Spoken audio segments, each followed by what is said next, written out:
At highlights ng 90th anniversary celebration ng distrito ng Quezon, panoorin natin mamaya. Nagtagumpay ang iba't ibang gawain ng Iglesia ni Cristo sa lalawigan ng Quezon sa nagdaang 9 na dekada. Narito ang report ni kapatid na Romy Cofta sa isinagawang pagdiriwang kahapon ng 90th anniversary ng Distrito Eclesiastico ng Quezon.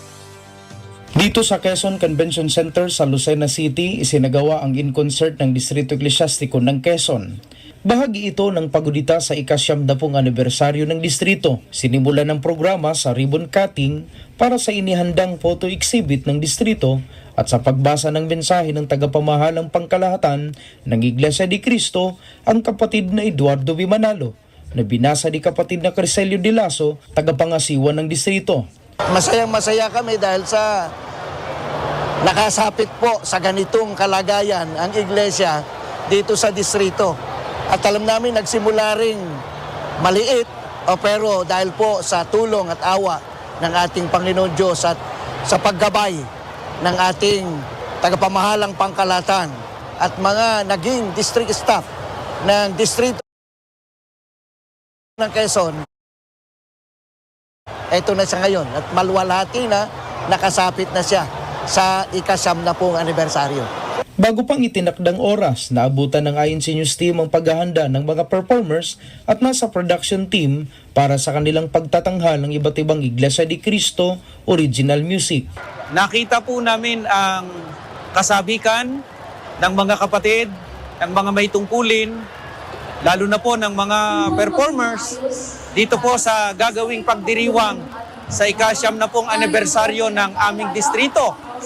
Kahit na ang iba po sa kanila ay magkakalayo ng lokal, pero kita namin ang kanilang sakripisyo, ang kanilang pagpapagal, ang pagpupuyat, at paghahanda para maging kasabik-sabik ang aktibidad na ito, na yun naman ang lalong ikatatatag ng kanilang pananampalataya para mabigyan po ng kasiyahan ng ating Panginoong Diyos. Aming nakapanayam ang mga kapatid na nakipagkaisa sa aktibidad.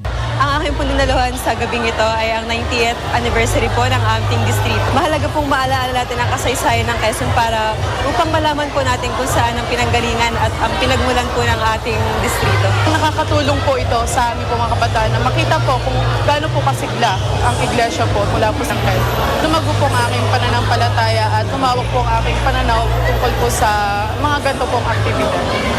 Ako po ay naging masaya sa aking isinagawang kakaisa at ako po ay masayang uuwi dahil po ako po ay nakadalo po. Labis na kasiyahan at lalo pang kasiglahan sa pananampalatayang idinulot ng aktibidad sa mga kaanib.